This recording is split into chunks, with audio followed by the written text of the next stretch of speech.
نن خو مونږ باطلو پیرانو دومره مزخرف کړلو.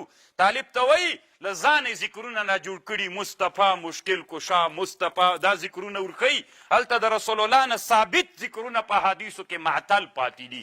او چې ورته ووایې طالب جانه هغه ذکر وکړه چې رسول الله وایي، د رسول الله اتباع او اقتدا وکئ. وي دا نوي ملیان راوتلي وابیان دي، پیران نه مني. نو ته خبرې ته ګوره، ته ورته چې ذکر هغه وکړه چې د رسول نه ثابت ذکر دغه وکړه.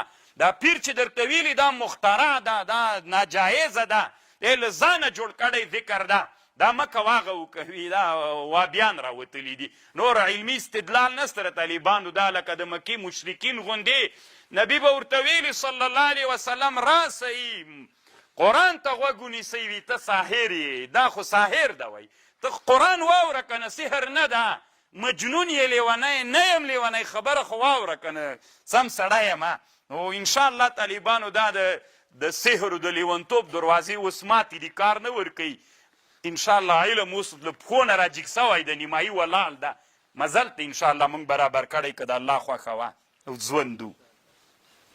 طالبانو ورونو، نو د قرآن تلاوت سلف درته یادوم. سلف الصالحینو کې داسې علماو 4 ساعتونو کې 8 وارې قرآن ختمو، 4 وارې د شپې، 4 وارې د ورځې. داسې ول چې د 4 ساعتونو کې 4 وارې ختمو، داسې ول 8 وارې، 4 وارې، 2 وارې، 1 وارې. داسې انسانان ول یو ورځ کې قرآن ختمو، داسې انسانان ول یو رکعت کې قرآن ختموه. امام نووي وایي وأما الذين يقرؤون القرآن في ركعة واحدة فلا يحصون عددهم. په سلفو کې دومره ډېر انسانان ول چې حساب یې نشته ده. نن خو قرآن زده نه ده، وبه یې وایي څنګه په یو رکعت کې. او بیا وایي چا به یو ورځ کې، چا په 2 ورځو کې، چا 3 تر 7 تر 40. د اکثرو علماو او د سلفو صالحینو عادت ده چې قرآن به په 7 ورځو کې ویلي، قرآن په 7 ورځو کې. او دا د اکثرو صحابه او د تابعینو لاره وه. دا قرآن 7 منزله د طالبانو، دا 7 منزلونه په همدغه لحاظ باندې شوی. اوله ورځ 1 منزل، دویمه 3 تر 7، یعنې قرآن باید 7 ورځو کې ختم سي. اصل کې د منزلونو مطلب همدا ده. دا د اکثرو سلف الصالحینو او د صحابه. ثم في 7 وهذا أوسط الأمور وأحسنها وهو فعل الأكثرين من الصحابة وغيرهم. دا د اکثر علماء رایه ده. او طالبانو له 3 ورځو نه مخکې قرآن ختمول. حدیث کې راځي رسول صلی الله علیه وسلم وی لا يفقه من قرأ القرآن في أقل من 3. بل حدیث کې راځي لا تقرأ القرآن في أقل من 3. 3 نه کم ورځو کې قرآن موایي. طالبانو اسلامی امت کې یو سړی تیر سوی علامه ابن الحزم نومیږي، ابن الحزم الظاهري. هغه وایي څوک چې قرآن له 3 ورځو نه کمه موده کې ختموي دا ناروا ده، دا حرامه ده. وایي ځکه دغه حدیث نه استدلال کوي لا تقرأ القرآن في أقل من 3. نو علما دی په وجوب محمولی دا امر. اکثر علما د دنیا دا په استحباب محمولوي. طالبانو مستحبه طریقه دا ده چې قرآن 7 ورځو کې 3 ورځو نه کم نه. نو دا طالبانو اولا طریقه ده. هغه عالم چې کوم کتاب جوړ کړی د امام قرطبي په التذکار کې لیکلي اولا دا د 3 ورځو نه کمه موده کې مه ختموه. دا په تراوو کې هم داسې موږ 1 ورځ کې ختم کړو، ختم یې که صحیح د طالبانو. خو ته چې دا کار کوي نو استحباب و مستحبوالی هم پکې لحاظ کا. که چېرته غواړئ طالبانو ډېر عبادت کول، عبادت چې کوي شرع ته به یې وړاندې کوي.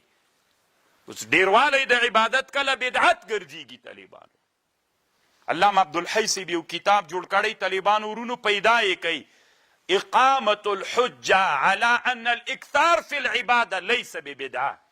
اقامة الحجة على أن الإكثار في العبادة ليس ببدعة. ډېر ښه کتاب د طالبانو دا موضوع دی پاره.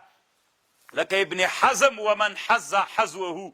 دا طالبانو کله دی باب کې ډېر متشددین سي، خو بیا هم ښه د طالبانو باید نه افراط وکړو نه تفریط وکړو. عبادت په هغه اندازه باندې وکړو چې موږ ته شارع ویلی. زه مریض یم طالبانو. مثلا زه مریض یم ډاکټر ته ورغلم یوه ګولۍ خوره که پنځه وخورم توان راته کوي. نو طالبانو شارع چې د عبادت خبره کړې د عبادتونه چې دي دام د روحاني مرضونو دوا ده خپل اندازه باندې به یي طالبانو. اگر چې عبدالحی صاحب ډېر ښه بحث په دې کتاب کې کړی د سره ویې ګورئ. نو قرآن به په څو ورځو کې وایئ؟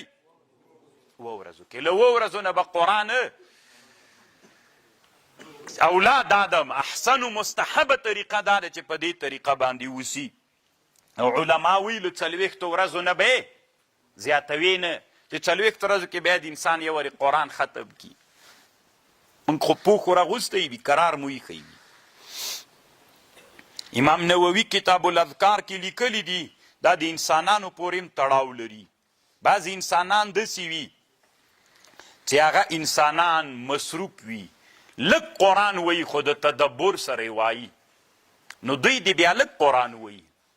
او که چیرته یو انسان د تدبر سره قرآن نه ویلی نه پې پوهېده بیا د قرآن ډېر د دی وایي.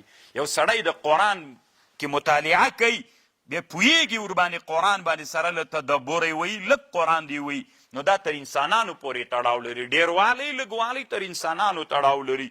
انسانان په خپل منځ کې جدا جدا دي. نو الله عز وجل دی ځکه بعض انسانان په دې باندې مصروف وي چې هغه ټولنې ته خدمت کوي. څوک مجاهد ده څوک علم کوي څوک طالبانو ته درس وي څوک په نظام کې یوه شرعي وظیفه مختبي د تلاوت وخت نه ورته پیدا کیږي پروا نه کوي لږ تلاوت چې کوي خو د تدبر سره دی کوي په دې د ځان پوهی کوي چې الله عز وجل دا یې واشوله طالبان ورونو. خو ما مخکې هم درته ویلي ول تاسې اوس ګورئ طالبانو ابن الحزم وی 3 ورځو نه کمه موده کې قرآن ناروا ده. نووي وی واما الذین یقرؤون القرآن فلا یحصون فی رکعة واحدة فلا یحصون عددهم. صحیح ده دا خو د سلف عادتو نو سلف د حدیث په معنا ښه پوهېدل حتی صحابو کې د عادتو صحابو ویلې په صحابو خو د حدیث خلاف نه کو طالبانو نو کېدی سي یا په استحباب محمولو یا کومه بله خبر پکې و طالبانو ورونو. خو بیا هم که ابن حزم هم کومه خبر کړې ده نو دلیل خو لري که نه د رسول الله حدیث دلیل ده. نو تاسې به طالبانو د علماو په شان کې سپکې خبرې نه کوئ. خیر ده که یو عالم یوه خبره کړې وله ولو که هر څوک تاسې دې په شان کې خبره نه کوئ. طالبانو وی لحوم العلماء مسمومة د علماو غوښې زهرجنې دي زهر دي د علماو غوښې. بریقه یو کتاب ده په طریقې بریقة المحمودیه په طریقې محمدیه باندې شرح ده هلته یې لیکلي دي و یو ورځ امام ابو حنیفه رحمه الله ممکن مونځ به یې کو داسې په تندي باندې هغه وچیچه لړم عقرب چې وایي چیچه نو امام صاحب غږ وکړه چاله زه لړم شاګردانو رامنډې کړلې چې څوک مړ کي لړم. امام ابو حنیفه ورته ویلې رحمه الله مه یې کوئ. وی ولې؟ وی ځکه لحوم العلماء مسمومة دا خبره به ثابته سي چې د علماو غوښې زهرجنې دي چې رښتیا ده دا خبر که دروغ ده. که رښتیا وي نو اوس به معلومه سي چې د علماو د حق علماو غوښې دا زهر لري نو اوس به معلومه سي بس شاګردان چارپیر ناست دي لړم دلته ولاړ ده کرا کرا په لړم باندې د ذوب حالت له راتله مړ سو. نو طالبانو ده خو عالم و چې د عالم غوښه د ده دپاره زهر سوله الله دی مړ کړي. نو کوشش وکئ طالبانو ځانونه د علماو په غوښو باندې مه مړه کوئ. د علماو غوښې زهر لري. صحیح ده طالبانو علما دي ټول علما دي د الله د دین علما دي د هر چا ځان ته فکر ده. دا کتابونه خو وینئ طالبانو چې نن مو راوړي د هر یو عالم له بل عالم نه فکر بدل ده. قسم په الله فکر یې بدل ده په رب العالمین چې طالبانو د هر عالم د یو له بل نه فکر بدل ده په دې موضوعاتو کې. نو چې بدل سو نو تا ته خو داسې نسي کېدی چې ټول په یو موضوع باندې نو ته به راجګېږي چې ادي تا له رایې سره موافقه خبر نه وله هغه ته 2-3 کنځاوې وروکه او سپکې سپورې ووایه. لکه نن چې علما بعضې علما خپل شاګردان تربیت کوي همدې دپاره چې علماو سپکو ته یې کېنولي دي چې د بره ووایي او د نورو علماو طالبانو د علماو غوښې زهرجنې دي. خوښه مو که خورئ یې غیبتونه یې پې کوئ الله عز وجل به مو د علم برکت نه نصیب کوي. الله عز وجل به مو داسې مړه کي لکه لړم چې امام ابو حنیفه چې چلی و لري. تاسې علماو سره وي چرګې د شوروا له څټلو سره څه د څکلو سره څه که نه. موږ به خپل علم کوو طالبانو. که دومره لوی لوی علما موږ سولو یا صحیح د کرات پې باندې وکړو چې دومره موږ نه یو نو موږ د دوی سره څه کار. خبر خو پوهېږئ